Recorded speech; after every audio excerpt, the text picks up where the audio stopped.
Ansızından tutmaz elleri, zedeler tırnağı şiirleri. Yiğidim aslanım burada yattı.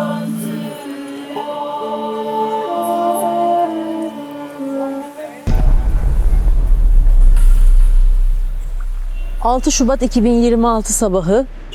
Bu yoldan kaçıncı geçişim, buradaki kaçıncı anonsum artık hatırlamıyorum. Anlatmak istediğim çok şey var size.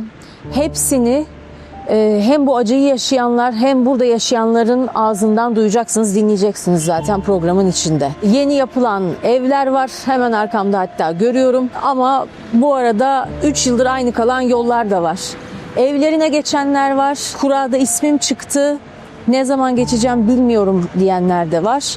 Bütün bunları onlardan duyacaksınız. Ben şu an bir gazeteci olarak ne yapıyorsam onu yapmam gerektiğini hayatta bana burası, bu sokaklar öğretti. Yani yan yana durmam gerektiğini, dayanışma içinde olmam gerektiğini. Hiç unutmuyorum. Bir röportaj yapıyorum. Kayıpları olan, çok zor şartlarda yaşayan bir kardeşimizle. Ama soru sorarken bir taraftan ağlıyorum. Birdenbire durdu. Dedi ki çok da ağlamamak lazım, biliyor musun? Çünkü dedi biz bu depremi yaşadık, bitti ama siz yaşamadınız. Bir fay hattının üzerinde duruyoruz, yaşıyoruz hepimiz. O yüzden burada yaşayan insanları anlayamayanlar, yargılayanlar, bir sonuca varanlar, evet o depremzede kardeşimin dediğini düşünsünler. Siz daha yaşamadınız. Bu hepimiz için her an gerçek olabilecek bir hikaye. O yalnızlık hissini bertaraf edebilmek onlar için çok çok önemli.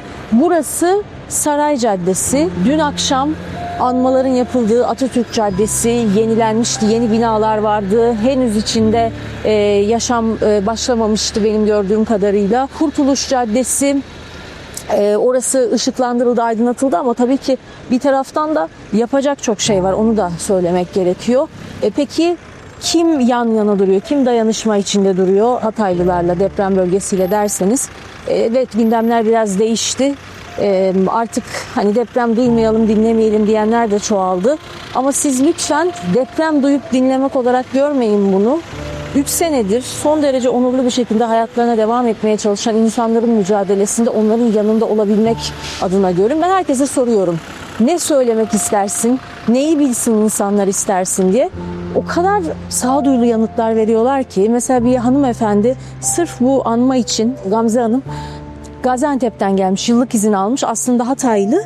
Böyle tek başına gece yarısı çıktı, anmaya katıldı. Dedi ki aslında bu yargılamalara bakmak lazım.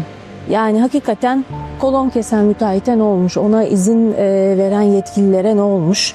Çünkü günün sonunda bir tek şey kalıyor geriye. Yani kaybettikleri insanların hesabının sorulması, adaletin tecelli etmesi. Bir başka konuştuğum çok değerli, çok kıymetli büyüğüm dedi ki biz zaten burada kimseden bir şey istemiyoruz ama zor koşullarda yaşamaya çalışırken, gayret ederken en azından kimse bizi yargılamasın istiyoruz. Çok ama çok zor olduğunu söyleyeyim. Konteynerden insanlar çıkmak istemiyor gibi yorumlar var ya, hakikaten o konteynerde mesela bir gece 2 gece yaşamak lazım. Kim? Kendisi, 2 çocuğu, eşi, bir odanın içinde, bir kutunun içinde bir ömür geçirmek ister. Öyle değil maalesef. Burada hala sivil toplum kuruluşları kenti, insanları ayakta tutmaya çalışıyorlar. Onlara destek verebilirsiniz. Zannettiğiniz kadar zor da değil. İnanın çok mümkün. Bir kişinin, bir öğrencinin hayatını değiştirebilmek. Onların sesini de duyacaksınız burada. Yan yana durmayı bana Hatay öğretti. Şimdi bir kere daha Hatay'la yan yanayız.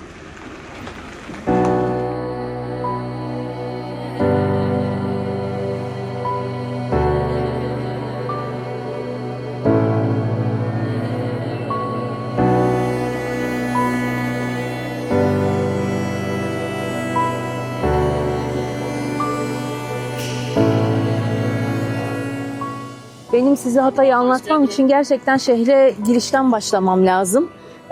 Buraya defalarca, onlarca kere geldim. Genelde hep Adana Havalimanı'na iniyorduk. Oradan uzun bir karayolculuğuyla buraya geliyorduk. Şimdi ilk defa Hatay'dan geldim.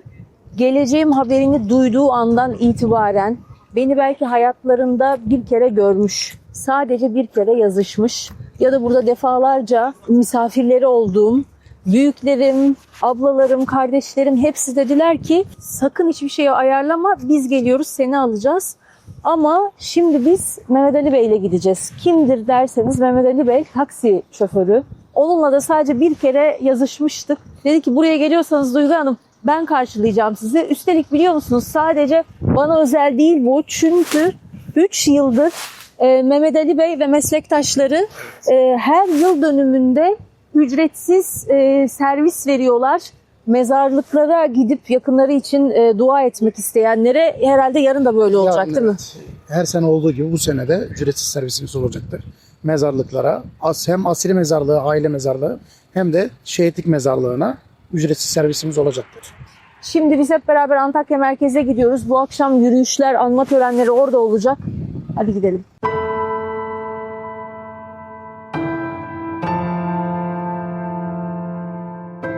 Herkes tabii ev meselesini soruyor Mehmet Ali Bey. Hangi bölgelerde daha çok tamamlandı evler? Nerede?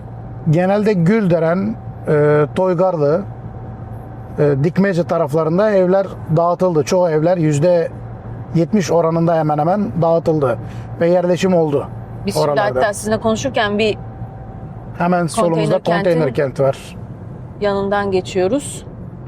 Fakat konteynerlarda hele kışın yani yaşam şartları çok zor. Hani kim kendi evini kiraya verir de konteynerde yaşamaya devam etmek ister ki? Yani şöyle konteyner kentte yani en büyük sıkıntılardan biri elektrik kesintisi Tabii. olursa Saatlerce sürüyor. konteyner direkt buz kesiyor. Soğuk oluyor. Aşırı derecede bir soğuk oluyor ve saatlerce sürebiliyor.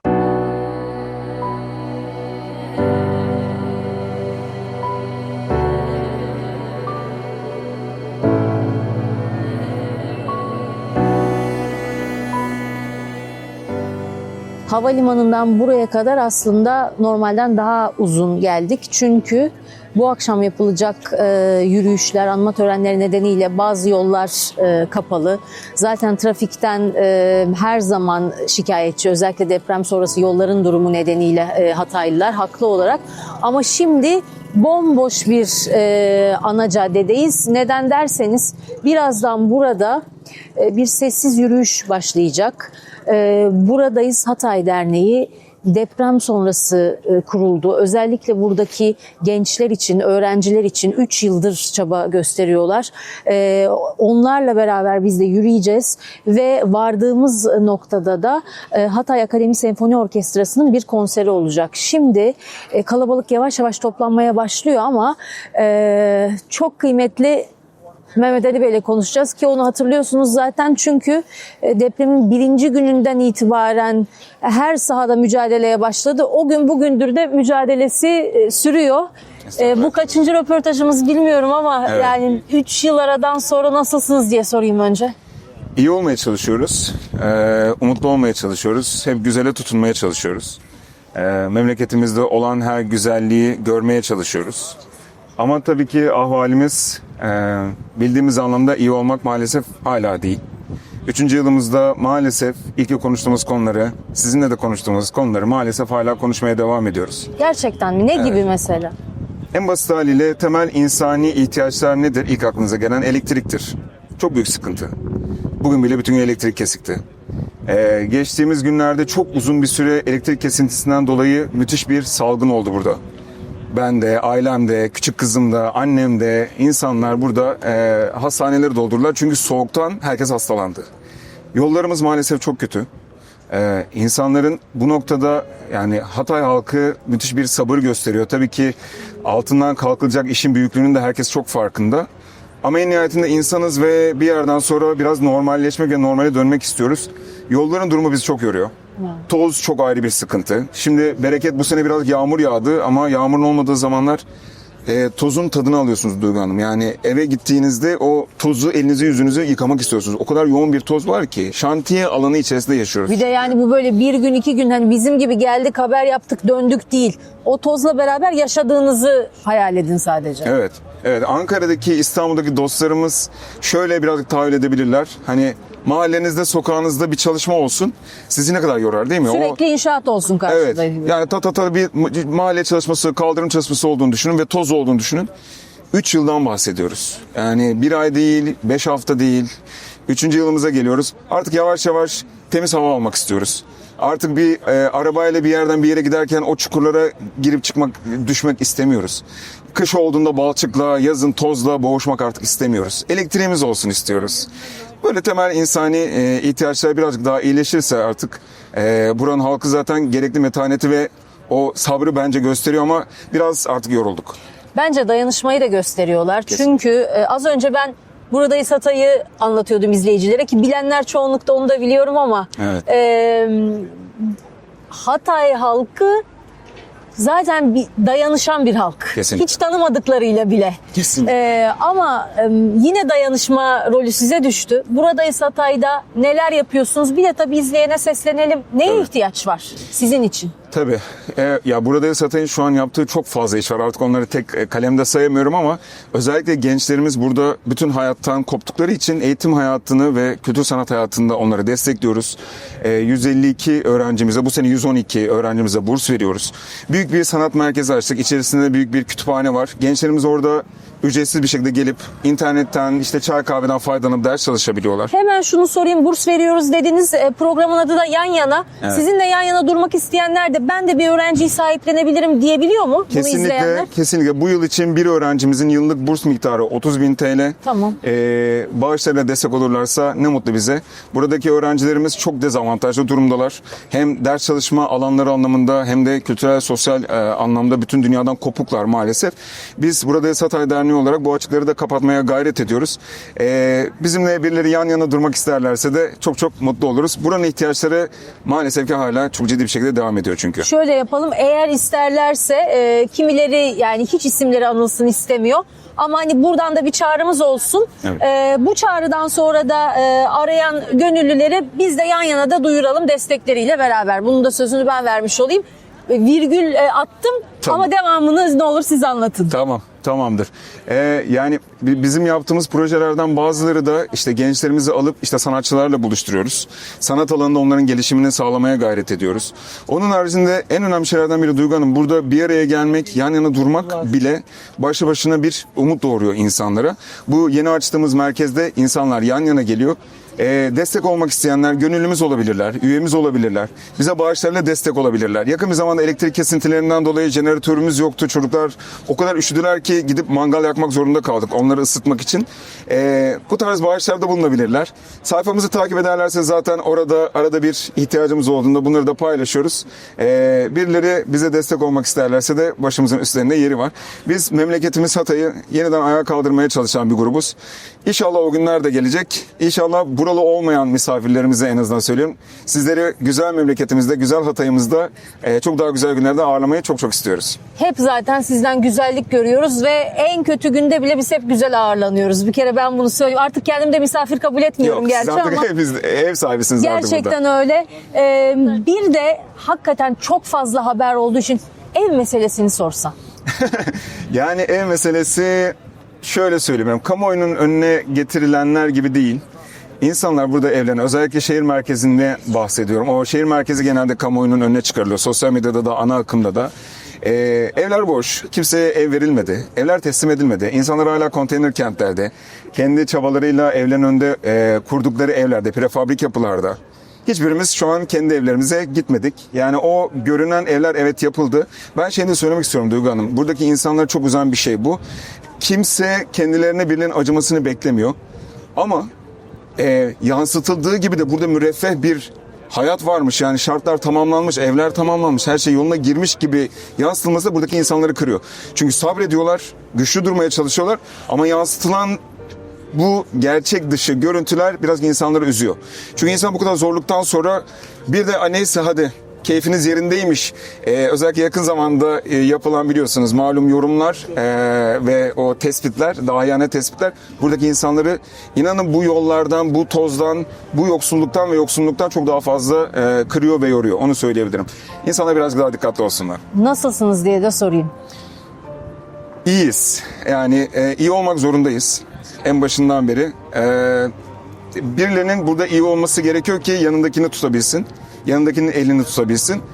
Siz de zaten bunun şahidisiniz. Siz de eksik olmayın. Hiçbir zaman bizim elimizi bırakmadınız. Daha her şey sıcağı sıcağınayken siz buradaydınız. O günleri de unutmayız. Hatırınız bende ve buradaki insanlarda çok büyüktür.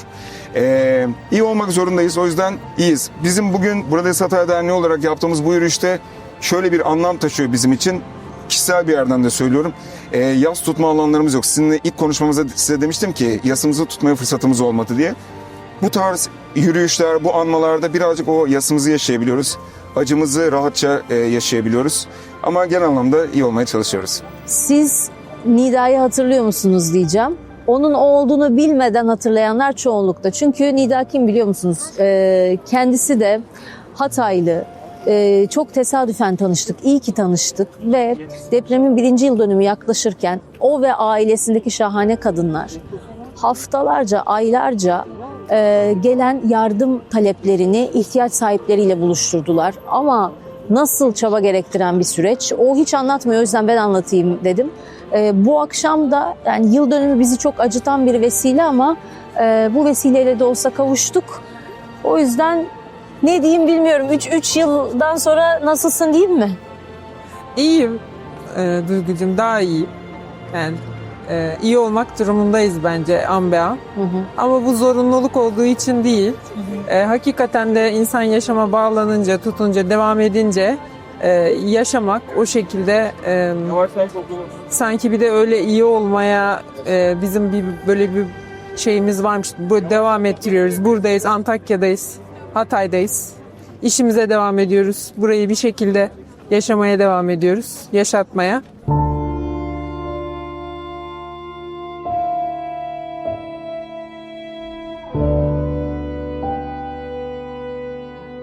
Bu bir sessiz yürüyüş, anma yürüyüşü. O yüzden Hatay'dan ses verirken ilk defa bir istisna yapıyorum. Kısık sesle konuşuyorum. Bu görüntüleri size kaydeden görüntü yönetmenimiz Kamil'e de.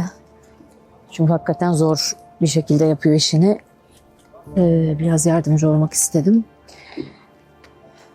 Yani bu gece kimse uyumayacak Hatay'da.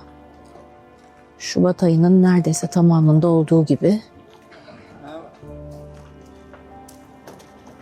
Çünkü bizim için bir tarihten ve fotoğraftan ve paylaşılan videolardan ibaret olan bu an onlar için bambaşka. Az önce şöyle tarif ettiler. Antakya'mızın son güzel, son mutlu gününü hatırlayacağız dediler. O kadar ağır ki o yüzden de belki ne zaman bu depremi yaşayan insanlarla ilgili çok acımasız, herkesi bir torbaya koyan yorumlar yapılıyor. O zaman gerçekten bunlara sadece tanık olan biri olarak, bakın yaşayan demiyorum, canım yanıyor ve ben mesela öfkemi kontrol etmekte çok güçlük çekiyorum. Yan Yana programının bütün ilhamını, bütün anlamını ben Hatay'a borçluyum. Buradaki insanlardan öğrendiğim şeylere borçluyum. Bu acıyı yaşamış olan ve hala kolay olmayan şartlarda yaşama devam eden bütün bu insanlara biraz daha anlayışla bakabilmek gerekiyor bence.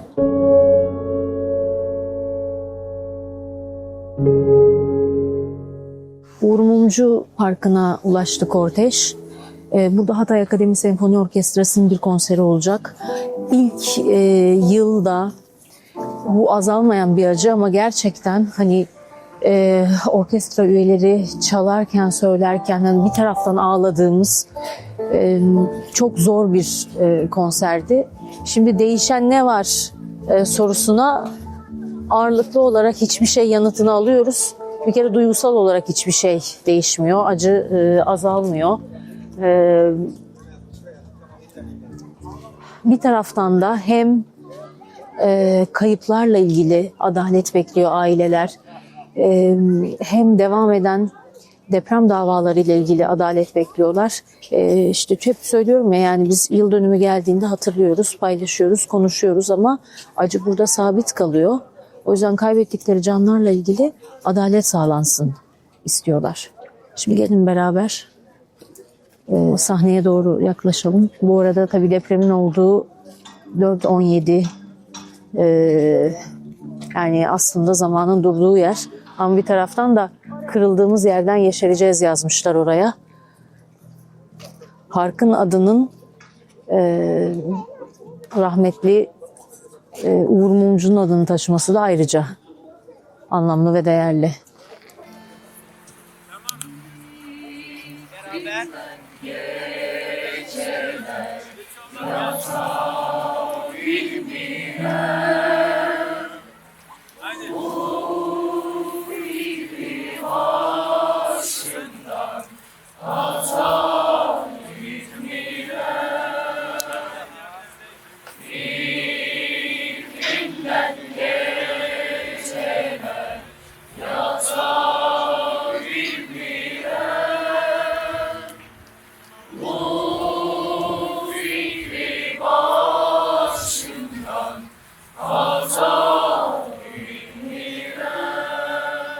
Az önce kendimi Hatay Defne Kadın Kooperatifi'nin sevgili başkanı Nesrin ablanın ayağına bakarken buldum. Ne alaka diyeceksiniz? Hani dost başa düşman ayağı derler ama can dostum ondan değil. Çünkü ben Nesrin ablayla tanıştığımda depremin 1. yıl dönümü yaklaşıyor. Kooperatifi imkansızlıklar içinde ayakta tutmaya çalışıyorlar. Bir taraftan da o kadar yardımlara ihtiyaç var ki ben yardım etmek isteyenlerin ciddi bir bölümünü Nesrin ablaya yönlendiriyorum. Ama bu esnada hiç unutmuyorum, ayağında böyle incecik bir bez ayakkabı var. Nesrin abla diyorum, tamam da bak sana da ayakkabı lazım. Bunu ilk defa burada anlatıyorum. O ayakkabı hep kaldı bütün kış boyunca ayağında. Bir kere bile gelen yardımlardan bir tanesi bile kendisine yönlendirmedi. Onun sayesinde, şimdi kendisi söylesin, onlarca belki yüzlerce çiftçi, üretici, kadın hayata tutundu, evine ekmek götürdü, yeniden ayağa kalktı. Ondan baktım ayağına. Eminim yani şimdi bir yardım dayanışma kampanyası daha başlasa gene kendisini teğet geçer. Bu akşam da buraya geldi, beni kırmadı sağ olsun. Normalde bırakamıyor kooperatifi. Ama 3 yıl geçti, nasıl hissediyorsun? Boşluk. Yani sadece takvimin yaprakları değişmiş ama hiçbir şey değişmemiş. Bence biz halen o 6 Şubat 4 oyunda kaldık ve çıkamadık. Her yıl dönümünde daha çok hissediyoruz. Ne kadar orada kaldığımızı, ne kadar çıkamadığımızı. Çok işler yaptık, çok çaba sarf ettik. Çok emek verdik kadınlarla beraber. Ama dedim ya az önce, labirent gibi hissediyorum. Dönüp dolaşıp birbirimize çarpıyoruz ve aynı noktadayız.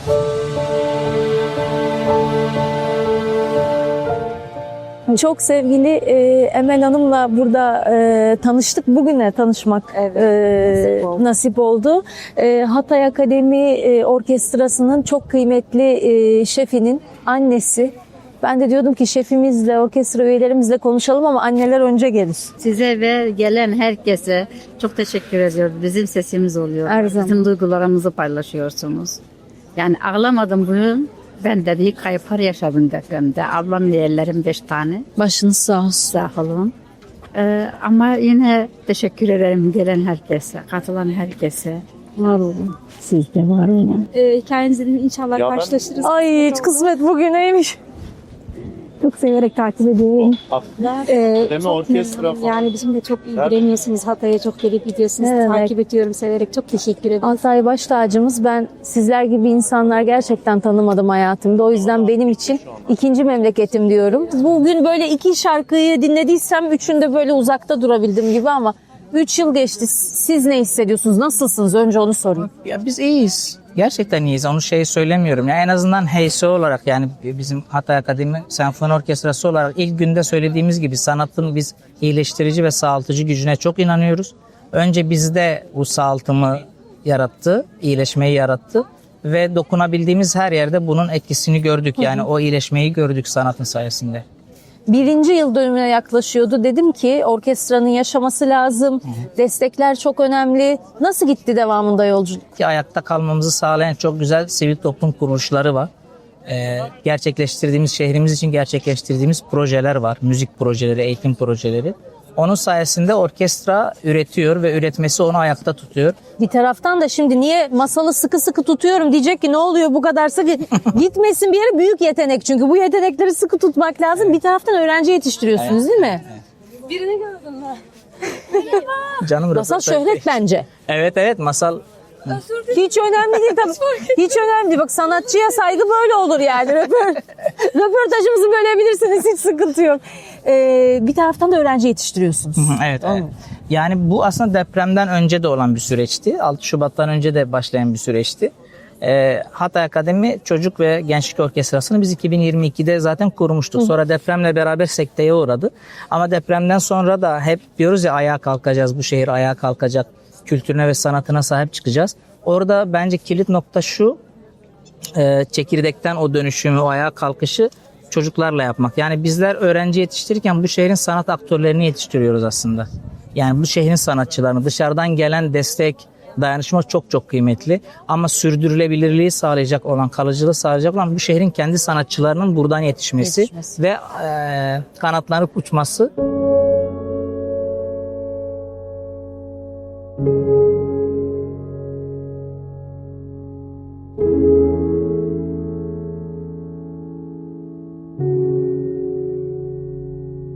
Gece yarısına yaklaşıyor saat. Ellerimizde karanfillerimiz. Tabii ki 4.17'de anmanın yapıldığı yere gideceğiz. Fakat araç trafiğine izin verilmiyor. Hatta önceki senelerde ben yürüyerek gitmiştim. Bu sene galiba belli bir noktadan sonra yayaların geçişine de izin yok. Sadece shuttle araçlar var belli noktalarda. O araçlarla gidebiliyorsunuz diye biliyorum. Ama şimdi gelin size biraz burayı anlatayım. Kurtuluş Caddesi. Tarihte ilk ışıklandırılan cadde olarak biliniyor burası. Tabii ki bir önceki seneye göre fark var ama yarın yani 6 Şubat'ta gündüz gözüyle de gezelim. Antakya'nın merkezi, Antakya'nın, Hatay'ın kalbi burası. Benim konuştuğum pek çok insan, biliyor musunuz, buraya gelmek istemiyor. Çünkü burayı bu haliyle görmek onlar için çok üzücü. Dolayısıyla anmaya da, yani daha uzakta yaşayan insanlar biraz da özellikle gelmiyorlar.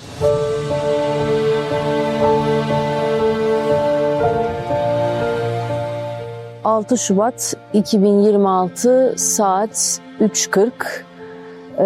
Biraz dinlenelim dedik ama tabii ki yani gözünü kırpmak ne mümkün.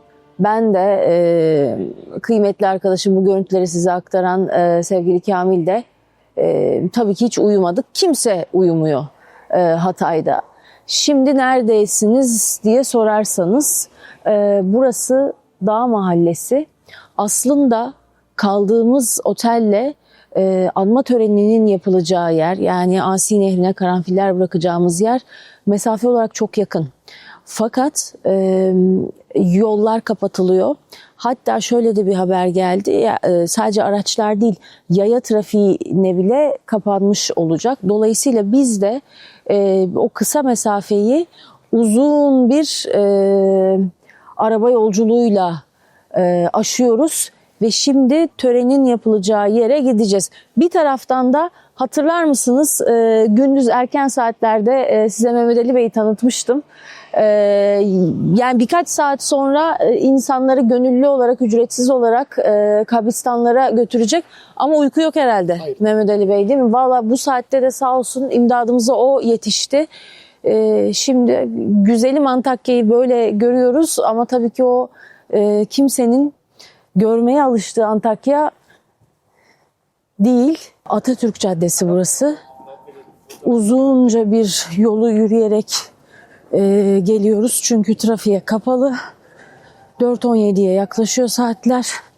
Buradaki bütün binalar yeni yapılan binalar. Törenin yapılacağı alanın kalabalık olduğunu biliyoruz ama dediğim gibi ulaşmak kolay değil. Bu arada da gösterelim size. Şu ana kadar benim gördüğüm Hatay'da yeni yapılan en herhalde büyük cadde.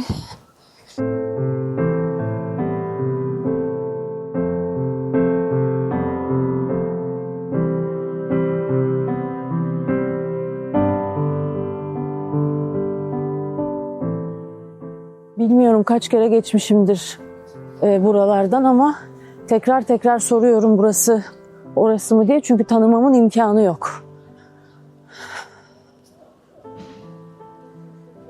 Lokma dağıtılıyor. Şimdi Vali Göbeği'ne doğru gidiyoruz. Bunun arkası meclis binası. Kalabalık orada zaten görmeye başladık. 4:17 herkesin silmek istediği o saate, o dakikaya çok kısa süre kaldı.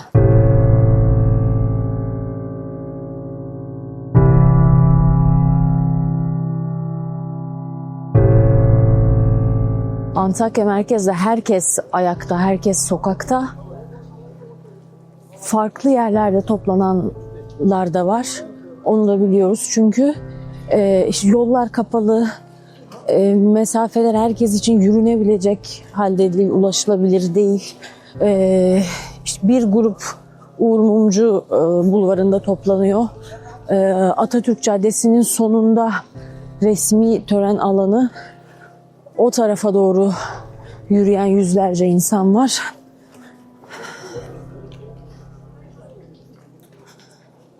Şunu da düşünüyorum, her sene gerçekten bir önceki seneye göre ister istemez herkes kıyaslama yapıyor. İşte geçen sene daha kalabalıktık, geçen sene şöyleydi böyleydi diye. Acaba 4. yılda geldiğimde nasıl olacak burası?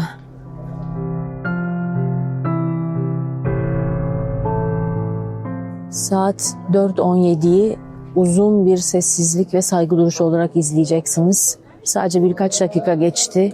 Milyonlarca insanımızın hayatının değişmesinin üzerinden törenin yapıldığı alana geldik. Belli bir noktaya kadar yaklaşabiliyoruz. Hani hakikaten bir insanın hayatının en uzun anı olabilecek bir felaketi yaşayanlar kaybettikleri canları andılar. Şimdi de Kur'an-ı Kerim okunuyor hayatını kaybedenler için. Ardından biliyorsunuz medeniyetlerin, şehri medeniyetlerin beşiği Hatay, Antakya, dini liderler birer konuşma yapacaklar ve Asi Nehri'ne karanfiller bırakılacak.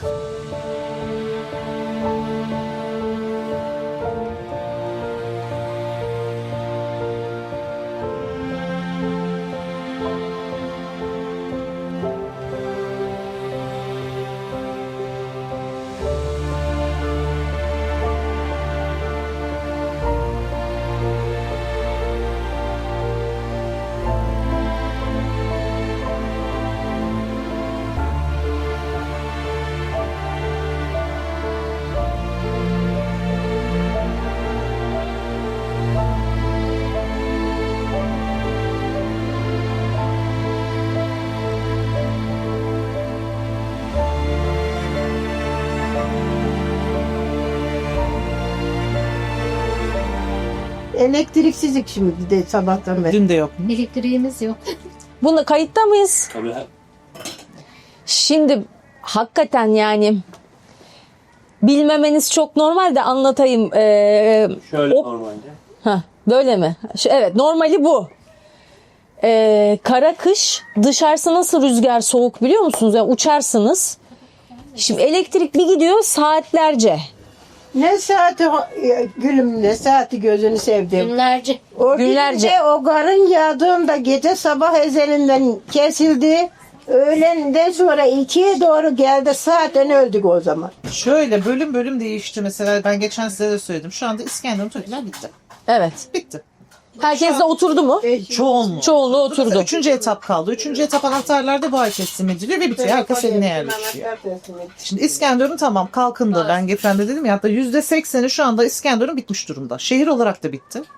Bir altyapıda sıkıntı yaşıyor. Onu da yavaş yavaş zaten çözümlüyorlar. %80'i şu anda ayağa kalktı İskenderun. Allah razı olsun.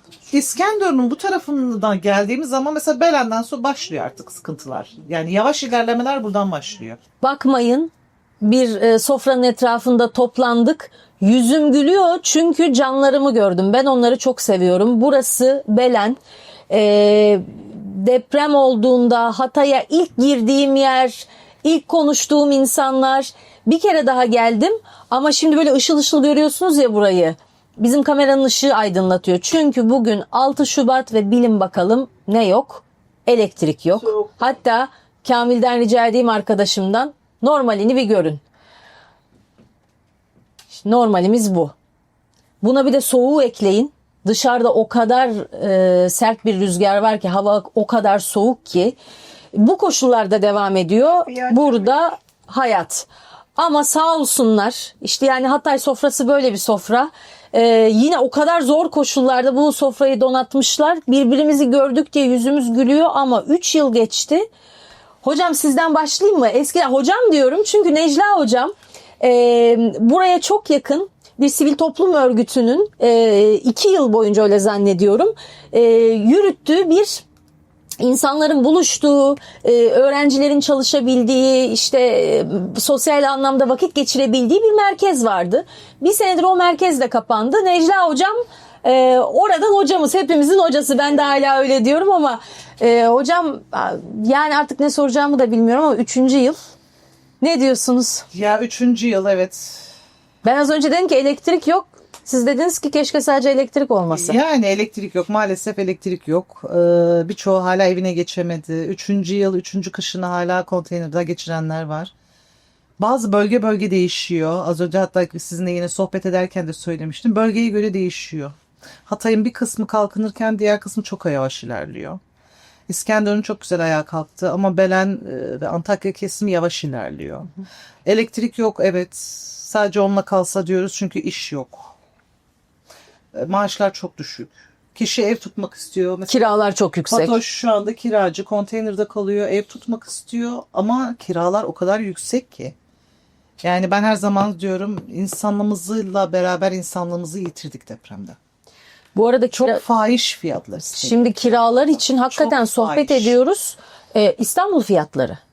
Yani o evi İstanbul'da da tutarsınız. Kesinlikle çok rahat. Ya bunlar sıfır evler değil bu arada, onu da söyleyelim. Çok rahat. Yani o artık bir tadilattan geçmiş ama ağır hasarlı mı, orta hasarlı mı, onu Allah biliyor. Evet. Yani bu sıkıntı devam ediyor. Bazıları için çok güzel ilerliyor. Bazıları için hala hayat durmuş durumda. Arkadaşlarımıza çıktı TOKİ. Şimdi birazcık Onlara da bunlardan da birazdan bahsedelim. anahtarlar, işte inşallah birkaç ay sonra onlara da anahtar teslim edilecek. Herkes yuvasına yavaş yavaş dağılıyor. Güzel haberler alıyoruz. Evlerinden resim atanlar var. Kahve resimleri atanlar var, sabah kahvem diye falan. İnşallah herkes aynı duyguyu yaşayacak ama işte kiracılara da artık böyle el atılması lazım ya. Kiracılar, çünkü onlar da evlerini yitirdiler ve depremden önce 1000 lira 1500 lira kira verilirken şu anda en düşük kira fiyatları Hatay bölgesinde 15'ten başlıyor. O 15'ten başlayan evler de gerçekten oturulacak durumda değil. Önce kirada oturuyordunuz. Şimdi niye çıkmıyorsunuz diyorlar mesela. Daha öncekiyle bir değil çünkü. Bir değil, şu an Şimdinin fiyatları da bir değil. İş koşulları da bir değil. Daha önce iş vardı. Evet. Yani ben bir sene önce bir çarşıya gittim. girdim bir tane orada tanıştım sevgili hanımefendi. Gördük birbirimizi, yine ağlıyoruz zaten. Dedi ki sen 15 gündür ilk siftah yapacağım müşterisin. 15 gün. Esnaf ne yapıyor? Birbirinden, ben senden baharat alıyorum, sen benden bir ihtiyacını alıyorsun. Şimdi bu böyle döner mi? Dolayısıyla yani tamam, kiralar aynı değil ama iş de aynı değil. Evet, değil. Hatırlar mısınız? Çok iyi hatırlayacaksınız bizim belgeselde. Bütün bu güzel kadınların el emeği olan ahşap boyama, işte tepsiler vardı, küçük sandıklar vardı ve bir kardeşim sevgili Kübra demişti ki ben boyuyorum ama hediye ediyorum. Niye hediye ediyorum? Çünkü ben bir gün onları evime koyacağıma inanmıyorum. Hala inanamıyorum. Bunu söylemesinin üzerinden 2 yıl geçti. Şimdi ama biz tabii ki bu arada bu hani size özel değil, bizim sohbetimiz devam ediyor. Kübra'ya sorayım. Evin çıktı mı? Çıktı. Şuradan başlayayım. O yaptığım tepsiler çöpte. Attın. Yaptığım çantalar çöpte. Ben sana yenisini, daha güzellerini getireceğim inşallah yeni evinde. Ben yaparım, o sıkıntı değil. Bu ilk konteynerim çökmüştü. Siz yine çekmiştiniz. O zaman oradan oraya zorla taşıdılar beni. Karşıya geçtim işte. Oraya taşınırken bir bana sinir krizi mi diyeyim, yani cinnet hali mi diyeyim geldi ve hepsi gitti. Komşularım da dedi keşke atmasaydın, hani bir şey olurdu, hani birine verirdin, ama gitti yani. Değişen zaman. Sen bir sene önce de bana bunu söyledin, Evet, biliyor musun? zaman. Var mı değişen başka bir şey gören? Aynen. Yapılıyor. Hiçbir şey yok. Yapım var. Biz şundan tedirginiz. Bilgi yok. Çekiliş ne zaman bilmiyoruz. Anahtar ne zaman bilmiyoruz. Sana aslında ev çıktı kuradan.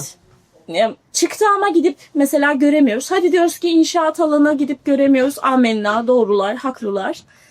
Yani bir umut hala yok. Mesela herkes Mart sonu diyor. Ben herkes diyorum ki Haziran. Bir başkası diyor ki Eylül. Mesela Eylül diyor. Yani belli bir şey yok. Biz istiyoruz ki hani çıksın bir kişi, bizi muhatap alsın, desin ki ya arkadaş sizin eviniz şu durumda, şu vaziyette, desin ki bu zaman vereceğiz. İsterse 2 yıl sonrasını desin. Yani bizim yakın zamanda bir umudumuz yok da 2 yıl sonra desin. Biz de diyelim ki tamam ya, 2 yıl sonra verecek adam. Tarih verdi. Bugün verecek. Yani biz böyle değildik, ne oldu bize diyoruz. Gerçekten böyle değildik. Yani deprem öncesinden farklıydı. Acaba diyorum o psikoloji mi insanları Her bunu şey öyle yaptırdı? ki. Sadece Yani deprem kiralar, öncesi gerçekten farklı. her Ya şey çok fahiş. insan bilirim ben Hatay'da olup da ya benim zaten 2 tane evim var, birinde sen otur. Kira vermesen de olur. Tabii böyleydik Değiliz. biz böyleydik. Kira almıyorduk. Hocam paranın Alınmıyordu. hiç değeri kalmadı. Yani ne oldu? Belki de o depremdeki o yokluk psikolojisi mi bu hale getirdi bizleri? Ben kendimin içine katıyorum. Ya da yok. Yani. Yok gördükleri için var olur da bir gün yok olur. Elimdekini İşte bir psikoloji kaybetmek yani. mi Bunda bir şey istemiyor? var.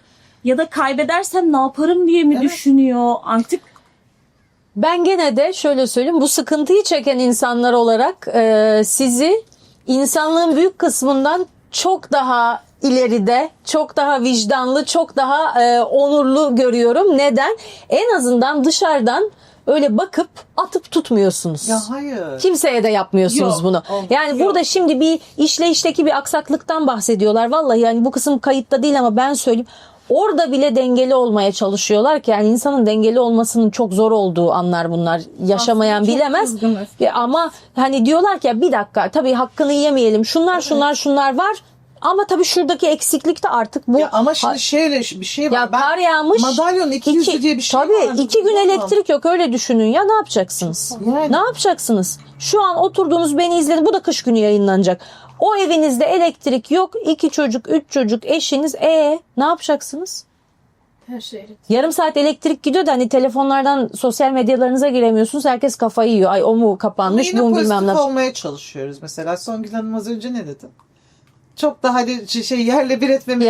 Sevgi abla. Sevgi abla mesela yani gerek yok. Çünkü burası rüzgar bölgesi. Teller kopuyor. Direkler hasar görüyor. Yani yine biz hani şöyle söyleyeyim gerçekten hani Gömmeyin. genel olarak Niyet niyet olarak iyi yönden bulmaya çalışıyoruz her şeyi. Peki bir şey söyleyeceğim, arayı açmamaya niyet ediyorum. Hani bir sene daha atmasın inşallah. Yazın geldiğimde ben sizi evlerinizde görebilecek miyim? Bence Gelecek. Bence sen Gece. bence sen bizden haber al, biz eve geçelim, sen öyle. Öyle arayalım.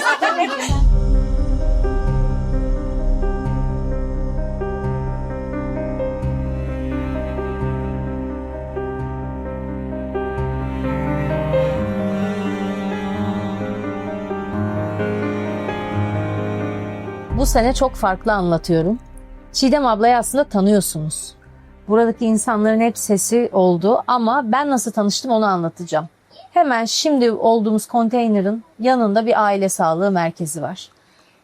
Şubat'ta deprem olmuş. Şubat sonu buraya geldim. Bir hemşiremizle, Nihal hemşireyle yazıştık. Dedi ki bir Samandağ'da aile sağlığı merkezine gideceğiz. Orada hamile olan kadınlar var. Hem onlara işte ilaçlar götüreceğiz ve biz Nihal hemşireyi aldık. O aile sağlığı merkezinin kapısını beraber açtık. Orada hakikaten 2 tane hamile olan kardeşim, ikisi de sağlıkla çok şükür kucaklarına aldılar bebeklerini. Ve hiç konuşmayan, kucağında evladıyla böyle izleyen, dinleyen Çiğdem abla. O gün tanıştık. Ondan sonra da gelen işte mesela yardım geliyor. Çiğdem ablaya yönlendiriyorum. Çiğdem abla buradaki herkese öyle bir dağıtıyor ki. Yani gelen ıslak mendile kadar her şeyin dökümüyle. Bak işte bana da meleğim der. Meleğim bunu şuraya gönderdik. Bunu böyle gönderdik. Bu buraya gitti. Sonra bu belgesellerde işte konuşmaya, anlatmaya başladı. O günden beri de benim için bambaşka. İstanbul'da biraz bir işe güce canım sıkılır. Sıkmamak lazım kendimizi böyle şeylere, onu da söyleyeyim de. Evet. Hissediyor, sanki sinyal gidiyor Çiğdem ablaya. Meleğim nasılsın? Mesaj gelir. Şimdi ilk defa ben hava çok kötüyken geldim. Hep şansımıza Evet, sana güneş- geldiğimde hava güneşli oluyordu. 3 sene geçti. Nasılsın? Ne durumdasın? Yani bu sene daha kötüyüm diyebilirim. Yani nasıl anlatırım bilmiyorum. Yani bu aslında buraya kadar doluyum ama hiçbir hissim yani kelimelere dökülmüyor. Yani onu anlatabileceğim hiçbir cümle kuramıyorum. Bu sene niye daha kötü? Ben bunu çok duyuyorum. Herkesten duyuyorum. Yani gerçekten bu sene daha ağır geldi her şey. Yani sanki bastırmış olduğumuz duygular mı açığa çıkıyor artık yavaş yavaş. Hani sanki o duyguları anlatsak bir daha toparlanamayız gibi geliyor. Hani şu an güçlü durmaya çalışıyoruz. Hiçbir şey yokmuş gibi biz başarabiliriz, böyle yaşayabiliriz, her şeye devam edebiliriz. Sanki anlatsak, konuşsak ya da onları kelimelere dökersek hani toparlayamayacağımız gibi hissediyorum kendimi. Bu arada istisnası yok. Her gidişimde vallahi bak onun sofrasına ben çadırda da oturdum. Yani bir sofra kurdu. Benim bütün geçen sene babam geldi. Dedi ki bu böyle olmaz, uzaktan bakmakla ben de geleceğim, ziyaret edeceğim herkesi dedi. Böyle kocaman bir masa yaptık. Yani Hatay'ın sofrası deyince herhalde bir belgeselde ona çekmem lazım benim ama en o da kötü gelecek günde sene. bile. O da gelecek sene. İnşallah daha güzel İnşallah, günlerinizi de inşallah. anlatmayı çok istiyorum. Seni çok seviyorum. Ne kadar güzel olursa olsun yani bu yaşananlar hiçbir düzen bu gerçeği değiştiremeyecek. Bu acıyı silemeyecek. Bu hüznü kaldıramayacak. Ne bir ev, ne bir eşya, ne bir toparlanma, ne düzelirse düzelsin hayatımızda bence bunu unutmaya yetmeyecek. Meleğim dememin sebebi yani adın Duygu olabilir ama benim için melek kayıtlısın. Ölene kadar da böyle kalacaksın. Benim anneme bile böyle söyledi biliyor Evet, musunuz? Siz yani. ona Duygu demişsiniz ama ben böyle Melek diyeceğim. diye adını değiştirdim. Yani seninle tanıştık depremin ilk aylarına yani 28 Şubat'ta galiba yine belgesel çekiyorum. Yas Evi belgeseli. İkinci gelişinde hiç haberim yoktu. Eşim trafik kazası geçirmişti. O kazada hani artık eşim çalışamayacaktı. Konteynerdayız. Ben çalışmaya çalışıyorum. 2 tane çocuğum var. Gece saat 2 ağ örüyordum. Hatta ellerim patlamıştı mekik çekerken. Sana da fotoğrafını atmıştım. Yani sen gelmeni beklemiyordum o zamanlarda. Ben yani şey yapıyorum. Allah'ım ben nasıl çıkacağım bu işin içinden? Bu çaresizliğin içinden nasıl çıkacağım? Eşim hasta, çocuğum var, çoluğum var. Yani çadırda kalıyoruz. Hiçbir şey yok. Elde avuçta. Yani nasıl geçindireceğim çocukları? Eşime 1 yıl düzelmeyecek ayağı. Ameliyatı falan. Gece saat 2'de bana mesaj attı. Ablacığım yarın sabah kısmetse saat 10'da sendeyim. Tamam dedim, seni bekledim, hazırlık geldin. Sağ olsunlar, Allah onlardan 1000 kere razı olsun, destek olanlardan. Bana yaptıkları o destekten. Yani ben eşimin o durumundan değerlendirdim. Bana destek oldular, yardımcı oldular senin sayende.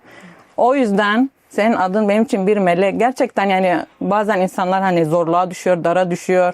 Yani Allah tarafından gönderilir ya, öyle bir böyle kaldırır seni, önünü açar, biraz rahatlatır seni. Benim için de sen öyle oldun. Vesile oldun. Onlar yardımcı oldular sağ olsunlar. Yani o yüzden senin adın melek benim için. İstediği kadar duygu desinler, benim için melek. Ama gerçekten Sen benim meleğimsin. hani bu vallahi karşılıklı. Hadi orada bir ihtiyaç vardı. Biz de onu görüyorduk. Yardım eden herkesten de Allah razı olsun. Hadi bu böyle denk geldi ama şu şeyi nasıl izah edeceksiniz? Diyorum ya, benim canım bir şeye sıkılıyor. Darda oluyorum. O da benim meleğim. O da bana yazıyor. Bu karşılıklı. Yani kalp kalbe karşı demek yani ki. şükrediyorum. Keşke bu olayla tanımasaydım bu güzel insanları ama tanımadan gitmek de vardı bu dünyada. Tanıdığım için şükrediyorum size. Yani hani derler ya, insan Şubat ayında bir mucize yaşadın mı? Evet, sen benim. Ay. Yani 6 Şubat'taki mucizem oldun. Ben evet yaşadım, zorluk çektim falan ama sen hayatıma girdiğimde hayatımda yani bütün sıkıntılarımı aldın. Yani sen yani mucize derlerse ben Duygu Demirdağ derim. Ya siz de bana öyle oldunuz. Canım benim, iyi ki var. Güzellikler görüşürüz.